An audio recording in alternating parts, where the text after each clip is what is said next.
Hi everyone, my name is Dr. Kay, and in this presentation we are going to talk about the role of theoretical and conceptual frameworks in your research study. Here's what we will cover in this video. First, we will go over the difference between a theoretical and a conceptual framework. Then we will explore how each type of framework is used across different chapters or sections of your study. Finally, we will go over common mistakes to avoid, helpful tips, and a few examples to guide you. Let's start with understanding the difference between a theoretical and a conceptual framework. A theoretical framework provides the foundation for your study by linking your research to an existing theory. Theoretical framework refers to using theory to explain why the research problem exists and then using that theory as a lens for investigating your topic. They also help you frame your research questions and hypotheses.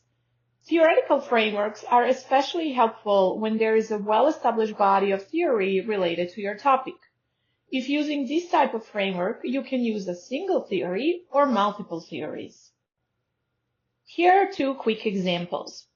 In the first study, a researcher is exploring how community college students maintain motivation in asynchronous online classes.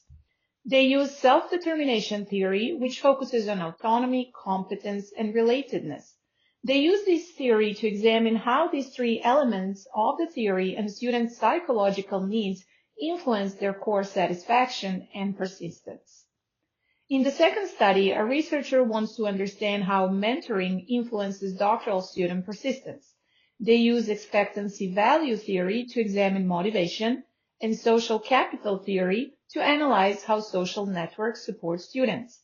Combined, these theories provide a foundation for understanding both internal motivation and external support systems. A conceptual framework is different than a theoretical framework. A conceptual framework combines multiple theories, models, or constructs to help you explain how different elements of your study interact. Conceptual frameworks are especially useful when no single theory can fully explain your research problem. To show relationships among theories, models, or constructs, you can visually present your framework by using charts or diagrams. Here's an example. Let's say you're studying the academic progression of first-generation students at a research university. There is hardly a single theory or a few theories that can explain a variety of contributing factors, so you create a conceptual framework that draws from cultural capital theory, sense of belonging as a concept, and different motivational persistence models. This framework can be used to explore how students' access to institutional knowledge, their peer and mentor relationships, and their internal motivation influence their retention and academic performance. So how to know which type of framework to use? On this slide, we have a side-by-side comparison of theoretical and conceptual frameworks to help clarify the differences. Let's start with the definition. A theoretical framework is based on existing, well-established theories, while a conceptual framework is developed by the researcher and combines several concepts or models to fit the study. When it comes to purpose, theoretical frameworks explain why the research problem exists by grounding it in theory. Conceptual frameworks, on the other hand, describe how the research problem will be explored, often by mapping out the relationships between key constructs. With respect to sources, theoretical frameworks are drawn from established, widely accepted theories, while conceptual frameworks are more flexible and often built from a combination of theories, models, and concepts that the researcher brings together to address a specific problem. Looking at the application, theoretical frameworks are commonly used in studies that aim to test or extend theory, which is typical in quantitative research. Conceptual frameworks are more often used in exploratory or descriptive studies, like those using qualitative or mixed methods. In terms of structure, theoretical frameworks tend to be more structured and to offer a theoretical lens and often include formal hypotheses. Conceptual frameworks usually provide a visual model or diagram to show how different variables or ideas relate to each other. And finally, flexibility. Theoretical frameworks are generally less flexible because they follow a single theory or a few structured theories. Conceptual frameworks are more flexible and allow you to integrate different perspectives, especially when no single theory fully captures your research problem. Over the next few slides, we will explore how to use your framework in different chapters or sections of your research study. In dissertations and capstones, the opening chapter is Chapter 1. In a research article, this would be your introduction. In the introduction or Chapter 1, we have 3 goals with respect to our framework.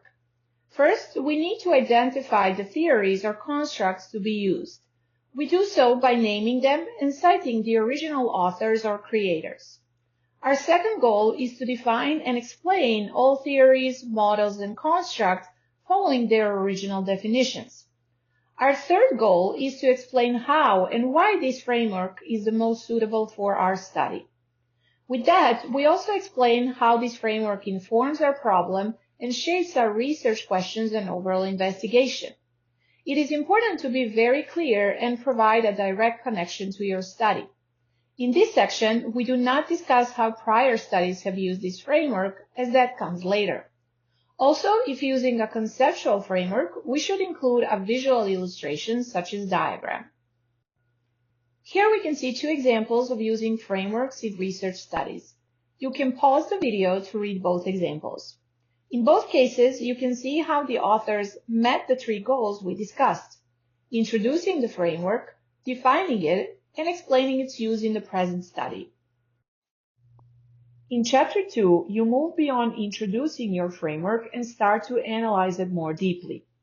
This is where you explain how the framework has been used in prior research, how it has been interpreted, or how it has been critiqued. There are a few key components to include here. First, provide a comprehensive explanation of the framework, advancing the information presented in Chapter 1. Next, explore the prior studies that have used the framework in a context similar to yours. This not only shows that the framework has been tested, but it also helps you situate your study within the broader literature. Then synthesize the literature and avoid just summarizing it. Show patterns, tensions, and gaps in how the framework has been used. After that, explain how your study builds on or departs from previous applications. Maybe you're applying the framework in a new context, or maybe you are modifying it slightly to better fit your study. Either way, you want to clarify your contribution. Finally, if needed, consider using subheadings to organize this section. Labels like origins of the theory, applications in the field, and critique can help keep your writing clear and structured for the reader. In Chapter 3, your goal is to explain how your framework helped guide your methodological decisions. Even though Chapter 3 focuses on research design, the framework should remain present as a point of alignment throughout the chapter. There are 4 key components to address here. You want to show how the framework helped in aligning your research design. This means explaining why a particular design, qualitative, quantitative, or mixed methods, makes most sense in your study. Your framework should also help in justifying your chosen approach. For example, if your framework focuses on internal experiences or meaning-making, a qualitative method might be more appropriate. If it emphasizes measurable constructs and relationships, a quantitative design may be better suited. Next, the framework also plays a role in shaping the development of your instruments and tools. This should include designing interview questions that align with key constructs, selecting survey items that measure your framework's variables, or developing coding strategies tied to specific themes. And finally, the framework should help in guiding your approach to data analysis. This means explaining how your analysis will reflect or test the relationships or ideas introduced in the framework. Even though Chapter 3 is often very technical, your framework should remain visible as the foundational structure that informs your choices. Now let's discuss the use of a framework in Chapter 5 of a dissertation, or in a concluding chapter of your capstone, or in the conclusion of your research article. This is where your framework comes back into focus as you interpret your findings. This is where you connect what you discovered in your study back to the lens you introduced in chapters 1 and 2. Start by clearly linking your findings to the framework. This shows how your results align or don't align with the concepts or relationships the framework proposed. Don't just summarize results. Instead, interpret them through the lens of your framework. Next, ask yourself, do my findings confirm, extend, or challenge the framework? For example, if you use the theory about motivation, do your results support its claims? Or do they reveal gaps or contradictions that suggest the theory may not fully apply in your context? Then, take it a step further by explaining the theoretical implications of your study. What does this mean for how we understand the theory? Does it suggest new ways the theory could be applied or modified? Finally, use your results to make recommendations. This could include suggestions for how the theory could be used in future research or practice, or even how it could be adapted or expanded to better fit the population or issue you studied. The goal of a concluding chapter or sections of your research project is to bring everything full circle. Your framework should help you move from results to meaning and from findings to impact. Before we conclude, here are a few final tips to help you effectively incorporate a framework into your research project. As you are selecting and using your framework, here are some common mistakes to avoid. First, don't choose a framework that doesn't actually align with your research problem or questions. It might sound good on paper, but if the framework doesn't clearly support your study's focus or methods, it won't add value. Second, make sure to clearly explain your framework in Chapter 1. Don't assume the reader is familiar with it. Define key concepts, cite original authors, and show how they connect to your study's purpose. Don't forget to bring the framework back in the final chapter. This is a common oversight. You need to circle back and use the framework to interpret your results, otherwise it looks disconnected from your study. Avoid overloading your study with too many theories. It's tempting to include everything that seems relevant, but too much theory can make your work confusing and unfocused. Stick to one or a few core frameworks that truly support your goals. And finally, don't pick a theory just because it's popular or widely used. Instead, choose a framework that genuinely fits your topic and helps you answer your research questions. Being intentional and consistent with your framework will make your study much stronger overall. Let's wrap up with a few final tips to help you move forward with confidence. Spend time exploring the literature before committing to a framework. Look at what other researchers have used in similar studies and take notes on how frameworks are applied and justified.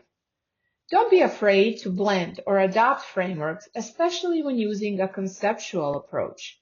If no single theory fits, you can build a framework that draws from multiple models as long as you clearly explain how the pieces fit together.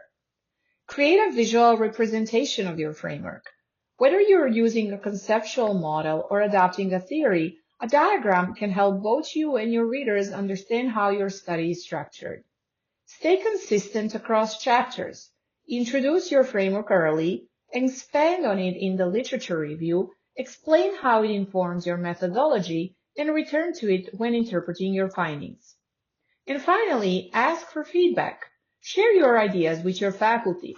They can help you refine your framework and ensure it is aligned with your study's goals and design. A strong framework gives your dissertation clarity, direction, and depth, so it's worth the time and thought to get it right. Thank you for watching this presentation. I hope it helps you choose and apply a framework that strengthens your study and gives it a good foundation.